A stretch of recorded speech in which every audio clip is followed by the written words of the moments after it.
Okay, so this is your technique for good morning. So for this you're going to need a sandbag, or if you've got a barbell you can use a barbell for good mornings, that's fine as well. So good mornings, they are a hip hinge. So the first thing to say is they're not a squat, so all of the movement is going to come from our hip joint, and the knee is going to be just slightly flexed. So we're not doing big bends of the knee, slightly flexed knee, movement from the hip, that hip hinge movement, and thinking about having a rod through your spine so the spine stays straight and fixed as we move. So the basic movement without loading up is a hip hinge. So from standing up straight, rod through that spine, stick your bum back, lean forward. You should feel a strong stretch through the hamstring if you're doing it correctly, and your chest should be pointing up and forwards the whole time. Okay, so this is just a good movement just to practice before the good mornings.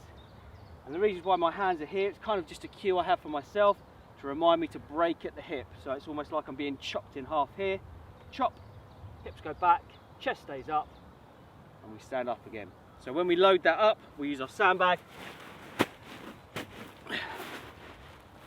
We bring it up into a rear-loaded position.